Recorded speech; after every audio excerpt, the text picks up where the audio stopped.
Hey guys, so today I'm going to be doing an exposure video. I'm eating chicken nuggets, chicken strips. Today we're going to talk about anxiety as well. Okay, so the first thing I want to do is do the exposure. Then we'll talk about anxiety. You know, I've touched on it earlier. I want to really have like a lot to say about it, like I did about depression. Like I made my depression video yesterday.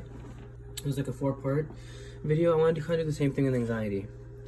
First though, of course, the reason that I guess began all this in a way, I'm not, the main focus of the video is always going to be exposure. So I'm going to do exposure for my choking phobia.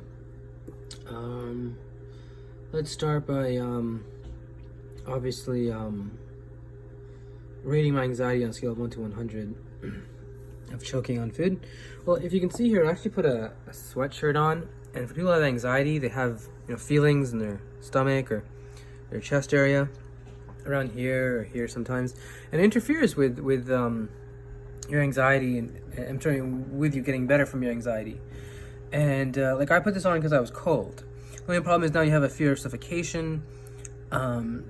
In terms of the anxiety, it's telling you now that your anxiety is going to get worse. You're feeling, because one of the symptoms of choking is like you feel like you're being compressed. So it's not the best thing to do if you're first starting out with your exposures. I'm cold, and you have to weigh whether you would rather do an exposure cold or an exposure right without this. And if you have trouble, if you have trouble making a decision, do some deep breathing, relaxation exercises, and hopefully one of them will come to you. You'll make a decision about what to do because you have to balance being relaxed with your exposure to also, wanting to do your exposure. You can't just say, oh, it's too hard, so I won't stop, so I won't do it. I hope that makes sense. All right, so let's start the exposure. Scale 1 to 100, my scale of food, my fear of choking on food.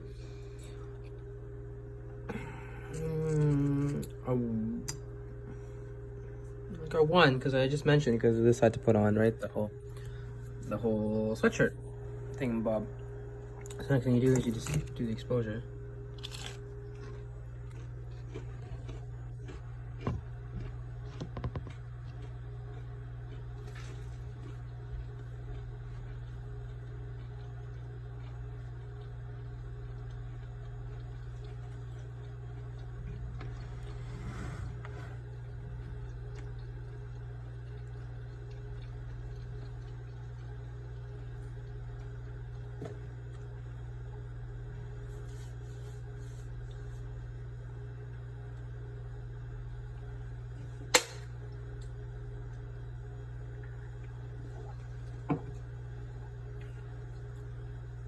I'm going to do is, as you can see my exposure, we're going to talk about social anxiety. More broadly, we're going to talk about anxiety. This is kind of just like something I want you guys to see as a kind of like overarching what is anxiety and what are the symptoms. I've been diagnosed with social anxiety, so it's good to kind of learn more about that. This will be more about anxiety, not specifically social anxiety, although I will touch on that because that is what I have. So let's learn together, guys. I moved to Mountain Brook from Baltimore the summer before 7th grade. Before I moved, I went to a small private school with about 50 people in my grade. You would think that going to such a small school would make it easier to make friends, but this was not the case. In fact, it took me from kindergarten to 6th grade at my previous school to really get a close group of friends. After 6 years, I finally got a group that I liked, and all was well, when the worst thing happened. My parents broke the news to me that we were moving to Alabama. This crushed me. What if it took me another 6 years to make friends? Now, I didn't know it at the time, but there is a reason I struggle to make friends. I suffer from social anxiety. This means that for me, talking to people and making friends easy terrifies me. When I was younger, I couldn't ask a waiter for a napkin. See what I mean? When I thought about moving, I knew it would be hard. If I couldn't talk to a waiter, a person I'll probably never see again, how was I supposed to talk to the people I would be in school with until senior year? As I feared, when I moved, I was immediately affected by my social anxiety. I was completely surrounded by new people and felt the voice sucked out of me. For the first year after I moved, I didn't do anything outside of school because I struggled to make friends. I was all alone. I planned to go up and talk to people, but all I could see was the worst case scenario. I'd picture them laughing at me or telling me to get lost. No matter how hard I tried to talk to people, I always ended up being scared away and would end up avoiding it altogether. At this time, all I had was debate. I was a member of the team and worked on school, and this didn't make me happy. Every child needs a balance between school, extracurriculars, and social life, and my balance was thrown off. This took a toll on my mental health, and I ended up becoming depressed. There were times when I hated my life. I saw no point to it. I felt like I was worthless. At this time, I would have done anything to get away from my life in Alabama. I would have given anything to move back to Baltimore and be with my friends. I felt like nothing would ever get better. I could only picture myself suffering in Alabama. To this day, I still occasionally wish we had not moved. However, now I'm able to see all that I'd gained. Because we didn't know that there was a reason I struggled to make friends, many people didn't understand things, that why I couldn't do things, such as speaking in front of a group of people on my own, and would try to force me into doing things that made me uncomfortable. It took me a very long time to try to get help. I'd gone to therapists back in Baltimore, and none of them had helped, so we weren't hopeful. Finally, after 2 years of not getting better, I decided to see another therapist. This is where I finally learned that I had social anxiety. Now I finally knew that what I was struggling with was an actual issue. At first, this terrified me. I hated the idea that there was something wrong with me. Soon, however, this diagnosis grew on me, because I knew I'd finally be able to get help and get better. There were actually people who understood what I was going through and were going to be able to help. After a few weeks of therapy, my family and I started to notice improvements. I was able to adopt strategies to overcome my anxiety, and I was getting better. Eventually, I started to make friends.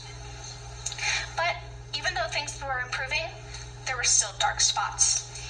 Even though I had a diagnosed anxiety disorder, people didn't always accept it as fact. There were still things, both socially and publicly, that I was not comfortable with doing. One time, someone was trying to pressure me into speaking in front of a group of people, which at the time I was not comfortable with. So I told this person no. They told me that this was ridiculous and to not make up excuses. It is moments like this that really shake me up. People not understanding makes me feel like a freak, like I don't deserve help because what I'm suffering from is ridiculous. During the worst of my times, I felt completely alone.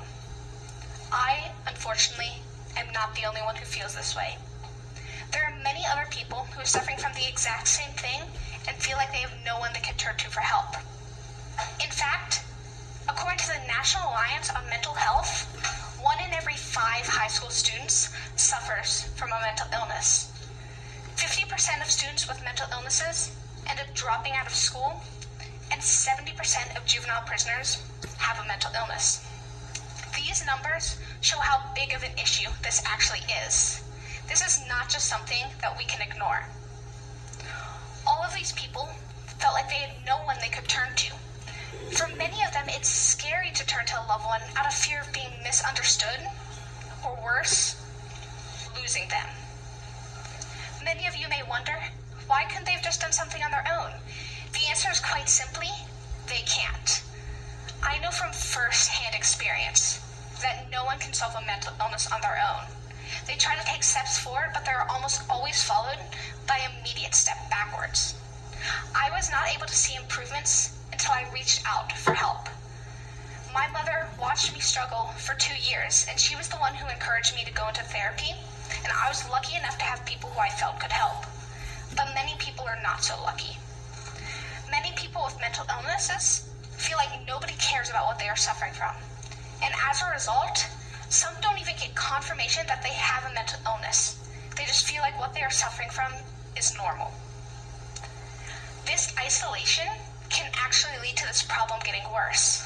In fact, according to Frederick Newman, the director of the Anxiety and Phobia Treatment Center, one of the leading causes of suicide is loneliness. People just like you and me have killed themselves because they felt alone.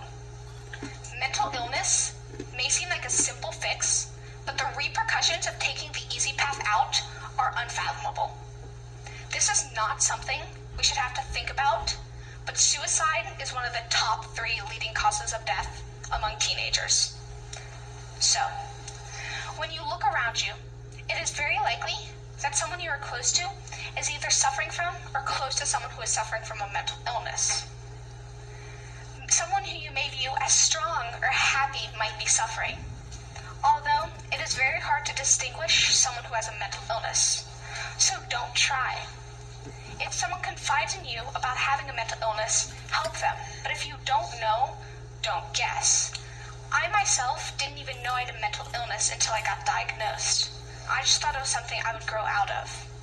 So, my challenge to all of you is to just be nice to everyone, because you can never know who is suffering. Being nice to everyone doesn't take going out of your way and doing giant tasks. Just talk to people. If you see someone standing alone, go up to them and start a conversation. For someone with social anxiety, these conversation starters can mean everything because they can't start a conversation on their own. For me, in 7th grade, someone saying hello to me made my day. Another idea I have to help people with mental illnesses is to make it mandatory for businesses and schools to provide support groups for those with mental illnesses. This would give them the opportunity to talk to people who are suffering from the exact same thing that they are. As I mentioned before, loneliness is a big issue when it comes to mental illnesses, and this would remind them that they are not alone. I too have struggled. I know that what they are going through is hard, and I want to be someone that they can look to for strength. So, we as a community need to come together to help those around us.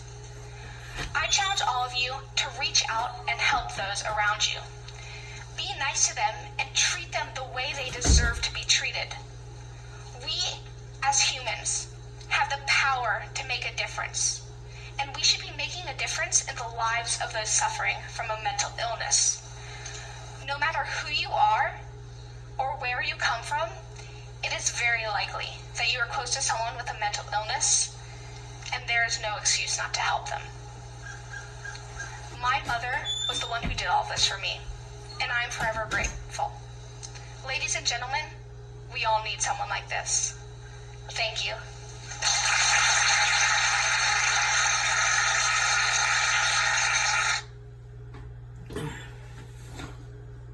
That sounded interesting. I'm still doing my exposure, so let's go to the next video. And some more about anxiety.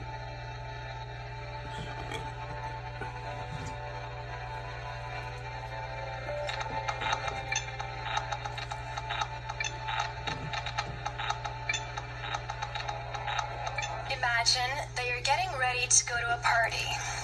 You feel excited, but also nervous.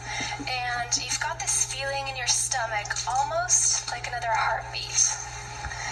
There's something holding you back from getting too happy. No, you mustn't get too happy. Better to be cautious. Otherwise, something bad might happen. You start wondering, who should I talk to when I get there? What if no one wants to talk to me? What if they'll think I'm weird? When you arrive at the party, someone comes up to you and starts talking with you. And as this is happening, your mind starts racing.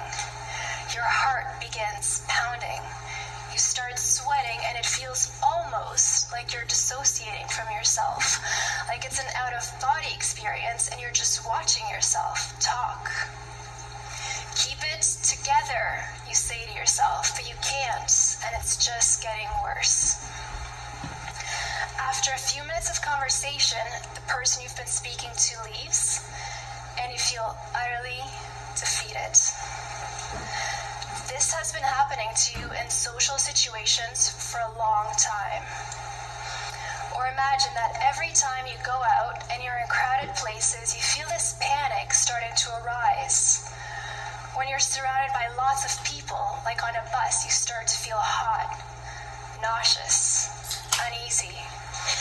And to prevent this from happening, you start avoiding a lot of places, which makes you feel lonely and isolated. Now, you, or the person in both of these scenarios, have anxiety disorders. And what I can tell you is that anxiety is very common, much more than people think. Right now, 1 in 14 people around the world have an anxiety disorder. And each year, it costs over $42 billion to treat this mental health problem. To show you the impact that anxiety has on someone's life, I will just mention that anxiety can lead to depression, school dropout, suicide. It makes it harder to focus and to hold down a job. Guys, so I ate as much as I could. I'm trying to eat more and more. I'm just not a big eater, man. This is something I need to do though. Because when you don't eat for a long period of time, because you have a choking phobia, you end up losing weight. And you're not also used to eating bigger meals. You're not used to eating so much. And like I also ate earlier a couple of potato chips, like handfuls, a couple sizes of cheese, a couple of Cokes, water, and a chocolate bar. So it's kind of my goal is to try to gain more weight, be a bit more heavier, since I don't think it's good to be this like it's this skinny is okay. It's just I want to be able to tell myself I need to eat more because I just feel skinny. I feel skinny. I feel small. I'm not saying I want to be overweight. I'm just saying because you have choking phobia, you can, I guess, attribute your weight loss that you've experienced.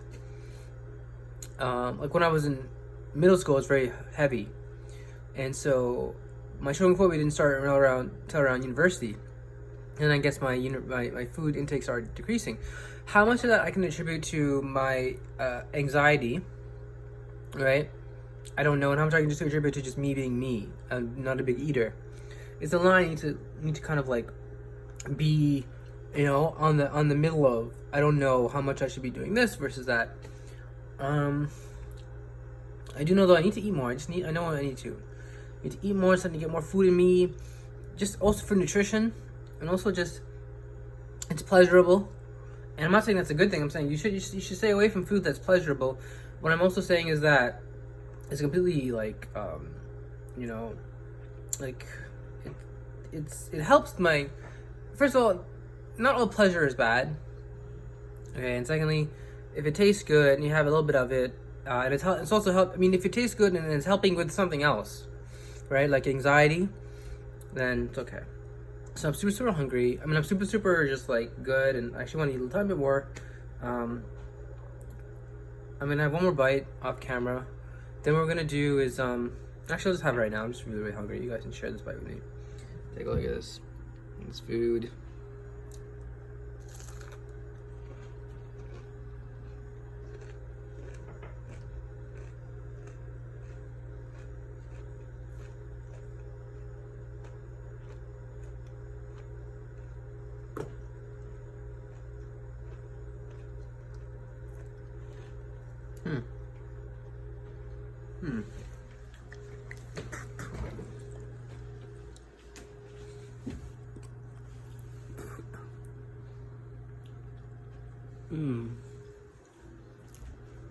This is what I'm saying. I just can't eat it all.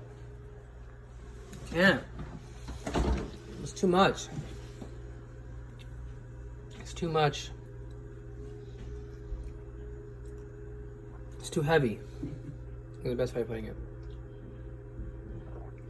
I'm gonna eat some more bites. And I'll see you guys for part 2, where we discuss depression. Okay, bye.